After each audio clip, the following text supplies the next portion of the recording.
High friend केमन आछो तोमरा आशा करी भालो आछो आमिओ खूब भालो आछि। आज आमि तोमादेर साथे शेयर करब सम्पूर्ण केमिकल मुक्त आईलाइनार। बाजार थेके आमरा चड़ा दामे किने थाकि सेई आईलाइनार किन्तु केमिकल दिये तैरि करा हय आर अनेक समय चोखे दिले आमादेर एलार्जी उठे जाय बा चोखेर क्षति करे। आर सामान्य किछु उपकरण दिये जोदि बाड़िते तैरि करे नेওয়া हय ताहले आर बाजार थेके चड़ा दामे किनते हबे ना। এইভাবে তৈরি করলে হবে ওয়াটারপ্রুফ। তো চলো তোমাদের সাথে শেয়ার করে নিই।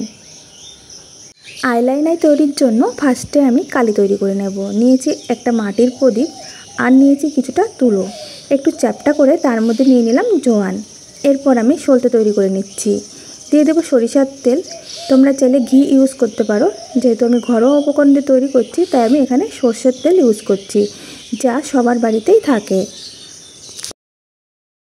প্রদীপের দুপাশে দুটো বাটি নিয়েছি আমি একই মাপের, তোমরা চাইলে কিন্তু গিলাসও ইউজ করতে পারো, তবে দুটোই যেন একই মাপের হয়। এখন আমি এই প্রদীপটা জ্বালিয়ে নিচ্ছি।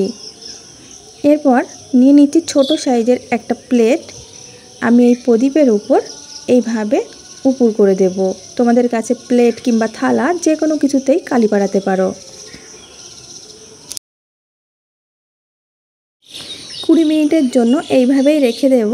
তো 20 মিনিট পর আমি ফিরে আসছি। 20 মিনিট পর ফিরে এসেছি, দেখো কতটা কালি পড়েছে। একটা চামচের সাহায্যে আমি এইভাবে এই কালিটা তুলে নেব। সব কালি আমি তুলে নিয়েছি। এখন একটা কাচের বাটির মধ্যে আমি নিয়ে নিচ্ছি।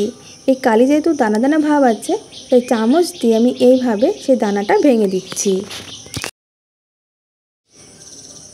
এখন আমি নিয়ে নিচ্ছি ল্যাকমি ফেস পাউডার। আমি ল্যাকমি আইলাইনার তৈরি করছি, তার জন্য ল্যাকমি ফেস পাউডার নিচ্ছি। তোমরা চাইলে তোমাদের বাড়িতে যে পাউডার থাকবে সেই পাউডার দিতে পারো।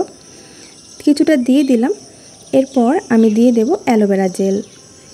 তোমাদের কাছে যদি অ্যালোভেরা জেল না থাকে তোমরা সেখানে নারকেল তেল কিংবা ঘি ইউজ করতে পারো। এখন আমি সব কিছু ভালো করে মিশিয়ে নেব। দেখো চামচ দিয়ে মেশাতে একটু অসুবিধা হচ্ছে যেহেতু অল্প পরিমাণে, তো আমি এটা হাত দিয়ে মিশিয়ে নেব।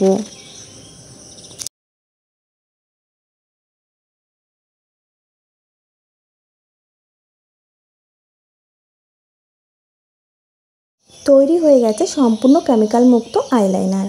চড়া দামে আর বাজার থেকে কিনতে হবে না। এইভাবে ঘরোয়া উপকরণ দিয়ে তৈরি করে নিতে পারবে।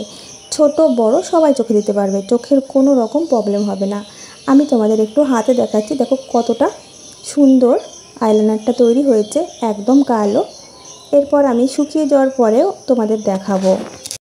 আইলাইনারটা পুরোপুরি শুকিয়ে গেছে, দেখো হাত দিয়ে ঘষলেও কিন্তু উঠছে না, এমনকি জল দিলেও কিন্তু সহজে উঠে যাবে না।